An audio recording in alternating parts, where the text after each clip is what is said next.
अस्सलाम वालेकुम नाजरीन, इस एपिसोड के आगाज में हम देखेंगे शाहीन शाह साहब अपनी फौज के साथ बोरसा के सामने खड़ा हुआ होता है। किले की दीवारों पर मौजूद तैकफुर सारोज उसे देखते हुए कहता है, जब हम यहाँ से देखते हैं तो तुम्हारी तादाद बहुत ही ज्यादा कम दिखाई देती है। तो शाहीन शाह साहब कहते हैं, सारोज इससे लुत्फ उठाओ, ऊपर से मुझे देखने वाला तुम्हारा आखिरी नजारा है। तो सारोज कहता है, अरे कल तो मैं भी तुम्हें ऊपर से नीचे देखूंगा। तो शाहीन शाह साहब कहते हैं, लेकिन तुम वो नहीं सुनोगे जो मैं कहूंगा, क्योंकि तुम अपनी कब्र में होगे। क्या तुम चाहते हो कि हम कल पूरी ताकत के साथ तुम पर हमला करें और अपनी तलवारों से उन लोगों का सिफाया करें जो हमारे मुखालिफ हैं, या फिर तुम आज रात हथियार डाल दोगे और अपनी जान बचाने को तरजीह दोगे? ये सुनकर सरोज कहता है, आह शाहीन शाह, आह देखो, जब बुरान ने उरहान के लिए मगरबी दरवाजा खोला और तुम दरख्तों के पीछे से अंदर देख रहे थे, ये बोरसा का वो नजारा है जो तुमने अपनी सारी जिंदगी में देखा है। तो शाहीन शाह साहब कहते हैं, कल सुबह हमारी मंजनीकों से पत्थर निकलने और तुम्हारी दीवारों से टकराने की आवाज पर तुम बेदार हो जाओगे। तैकफुर सारोज,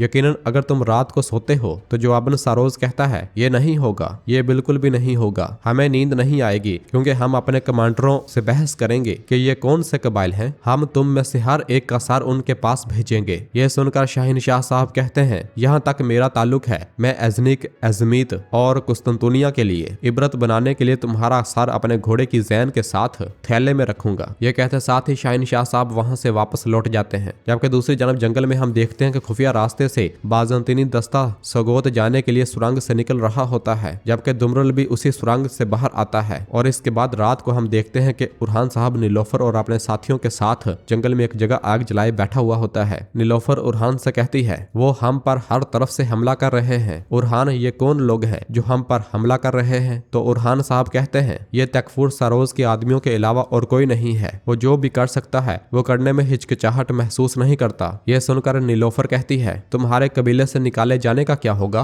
तो उरहान कहता है, हम सिर्फ जलावतन हुए हैं नीलोफर, गद्दारी का इल्जाम नहीं लगा। जबकि करीब ही में बुरान, जरकुतै और बाकी सिपाही भी आग लगाए एक जगह बैठे होते हैं। खलील अपने बेटे का जूता उठाए बहुत ज्यादा गमगीन और परेशान बैठा हुआ होता है। पालाबान कहता है, ओह भूख से मेरा पेट मेरी पीठ के साथ लग गया है, ये लोग कहाँ रह गए हैं? तो जरकुतै कहता है, वो अब एक शानदार शिकार लेकर आएंगे। तो बालाबान कहता है, तब तक मैं भूख से ना मरूं तो अच्छा होगा। कुछ ही देर के बाद अब्दुर्रहमान और कंत्राली शिकार लिए वहां पर पहुंच आते हैं। कंत्राली कहता है, बालाबान फजूल बातें करने की बजाय ये पका लो। तो बालाबान एकदम से शिकार की सफाई करना शुरू हो जाता है। और फिर हलीमा इधर दरसून से कहती है, चूंकि तुम हमारे पीछे आए हो, तुम्हें आग जलानी चाहिए। तो कंत्राली कहता है, जो ताकत के साथ तलवार चलाता है उसके अंदर आग भड़कती है, लकड़ियां डालो जब तक के गोश्त अच्छी तरह पक ना जाए। और फिर बुरान उन दोनों से कहता है, अच्छा हुआ कि तुम आगे, वरना हम बालाबान के रहमो करम पर रहते, हमारा हाल अफसोसनाक होता है ना जरकुतै? तो जरकुतै कहता है, मुझे ये बात समझ नहीं आई। शिकार अब नहीं होगा, उसे साफ करके पकाया जाएगा और इसके बाद मेरे सामने पेश कर दिया जाएगा। तो बालाबान कहता है, आज मुझे जो धचका लगा है उसने मुझे नहीं मारा, बल्कि आपके अल्फाज मुझे मार रहे हैं। तो अब्दुर्रहमान कहता है, चलो चलो, क्या हम तुम्हारा इंतजार करते रहेंगे? जल्दी पकाओ वरना हम इसे कच्चा खा लेंगे। वो अभी आपस में ऐसी बातों पर मसरूफ ही होते हैं कि बुरान को एहसास होता है कि खलील बिल्कुल खामोश बैठा हुआ है। वो जरकुतै को इशारा करता है तो जरकुतै खलील को हौसला देता है और कहता है, क्या तुम अपने बेटे के बारे में सोच रहे हो? तो खलील कहता है, कई साल गुजर गए, कोई दिन ऐसा नहीं गुजरा कि मैं उसके बारे में ना सोचूं। मेरा दर्द कम नहीं हो रहा और ना ही मेरे दिल को सुकून मिला है। उसकी याद आज भी मेरे जहन में उतनी ही जिंदा है जितनी कल थी।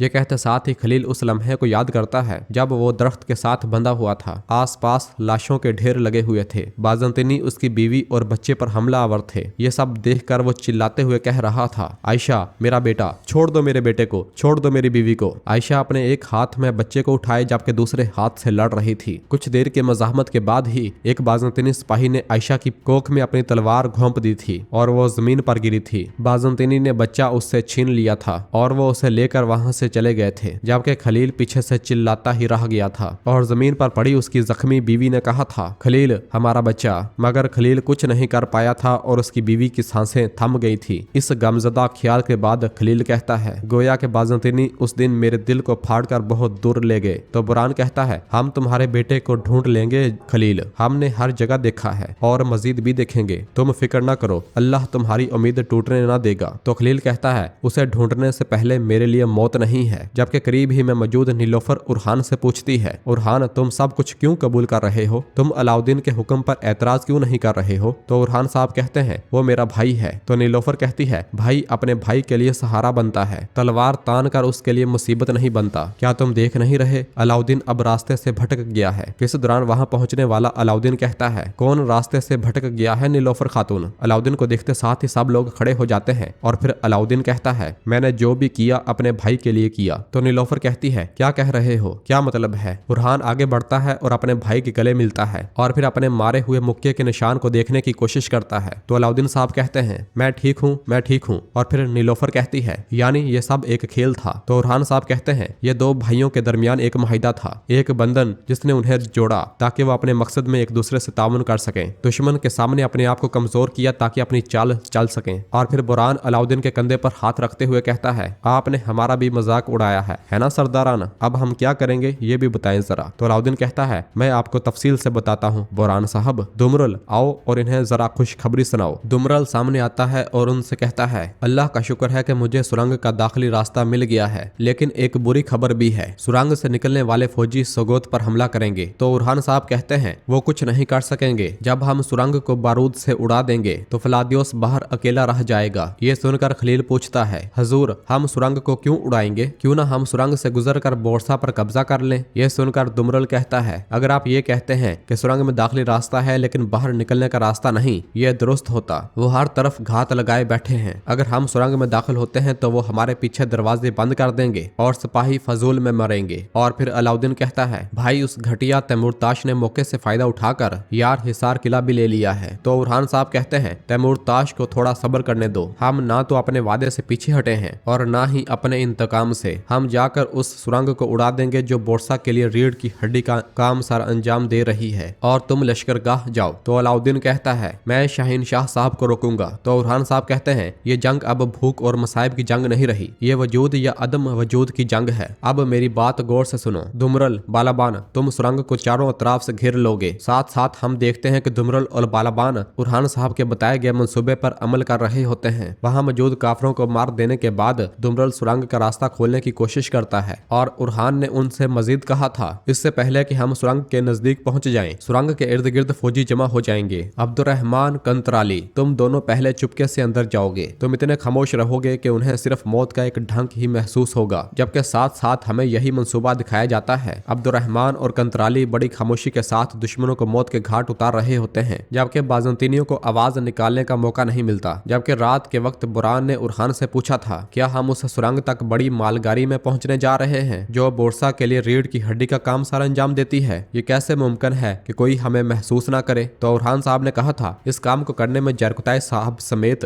आपके अलावा कोई अहल नहीं है। दिन के वक्त बुरहान और जरकुताय सुरंग के पास पहुंचते हैं भेस बदले हुए, जिन्हें देखकर बाज़ंतीनी सिपाही आगे बढ़ते हैं और उन्हें रोकते हैं। आप लोग कौन हैं? तो बुरहान कहता है हम आपके लिए ताजा फल लाए हैं। तो सिपाही कहता है यहाँ से चले जाओ। और इसके बाद जरकुताय और बुरहान घोड़ा गाड़ी से नीचे उतरते हैं और आगे बढ़ते हैं। जरकुताय कहता है ऐसा नहीं करना चाहिए, अब से हम जहाँ भी मुड़ेंगे तमाम दरवाजे बोरसा के लिए खुलेंगे। ये सुनते साथ ही तमाम बाज़ंतीनी सिपाही जैसे ही अपनी तलवारें बेनियाम करते हैं तो घोड़ा गाड़ी में से एकदम हलीमा, दरसून और खलील निकलते हैं और तीरों की बरसात एकदम बाज़ंतीनी सिपाहियों पर करना शुरू हो जाते हैं। बाज़ंतीनी सिपाही भागते हुए आगे बढ़ने की कोशिश करते हैं मगर सबको मौत के घाट उतार दिया जाता है, जबकि बच जाने वालों पर अब्दुर्रहमान और कंतराली हमलावर होते हैं। बेहतरीन मंसूबे से वहां से भी बाज़ंतीनी सिपाहियों का सफाया कर दिया जाता है, जबकि दुमरल पहिया घुमाते घुमाते सुरंग का खुफिया रास्ता भी खोलने में कामयाब हो जाता है। जबकि रात के वक्त कंतराली ने उरहान साहब से कहा था तो इस तरह हम सुरंग में दाखिल होंगे हजूर? तो जवाबन उरहान साहब ने कहा था दुश्मन ऐन यही चाहता है, तुम बिल्कुल ऐसा ही सोचो। ये मत सोचो कि वो बिच्छू के घोंसले को खाली छोड़ देंगे, लेकिन तुम उन्हें उनके ठिकाने से निकालोगे। जबकि सुबह के वक्त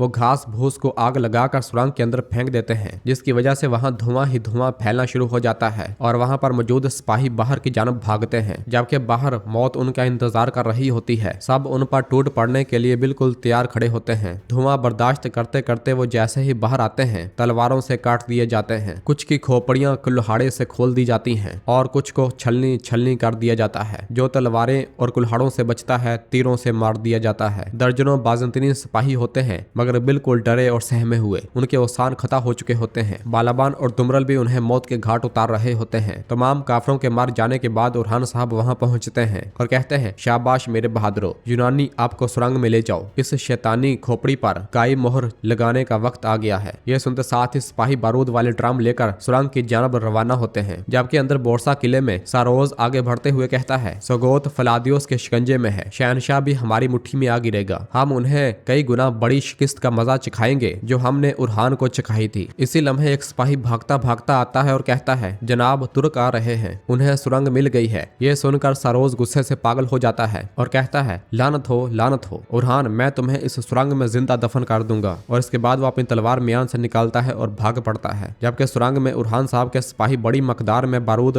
पहुंचा देते हैं। हलीमा बारूद को फैला रही होती है, जबकि दूसरी जानब से सरोज आगे बढ़ते हुए कहता है, दौड़ो दौड़ो, उन्हें आगे बढ़ने की इजाजत न देना। उनकी आवाजें सुनकर हलीमा कहती है, वो आ रहे हैं, जल्दी करो, शाबाश। ये कहते साथ ही वो दरसून के साथ वहां से भाग पड़ती है और बाहर आने के बाद उरहान से कहती है, भाई वो आ रहे हैं। यह सुनते साथ ही उरहान साहब मशल सुरंग के अंदर फेंक देता है। आग तेजी के साथ बारूद वाले ड्रमों की जानब बढ़ना शुरू हो जाती है। उरहान साहब अपने साथियों के साथ तेजी के साथ दूर भागता है, जबकि दूसरी जानब से गुस्से से पागल तकफूर सारोज आगे बाहर की जानब बढ़ता ही चला आ रहा होता है। वो अभी ड्रमों के पास पहुंचता ही है कि एक जोरदार धमाका होता है। सुरंग उड़कर रह जाती है, बाहर पत्थर दूर दूर तक जा गिरते हैं, जबकि इसके बाद अगले मंजर में हम देखते हैं कि उरहान साहब अपने साथियों के साथ आगे बढ़ रहा होता है और कहता है, सरहद की इस लकीर तक पहुंचने के लिए सिर्फ एक कदम बाकी रह गया है जो मेरे बाबा खींचना चाहते थे। और फिर बुरान और जयकुतै से कहते हैं कि आप दोनों सोगोत जाएंगे, फलादियोस बाहर है, जरा मालूम करते हैं कि वो कहाँ है। और फिर इसके बाद हलीमा, दरसून और नीलोफर से कहते हैं, आप तीनों कबीले वापस जाओ, खलील हम करारगाह जा रहे हैं। ये कहते साथ ही वो सब वहां से अपनी अपने मंजिल की जानब रवाना होते हैं।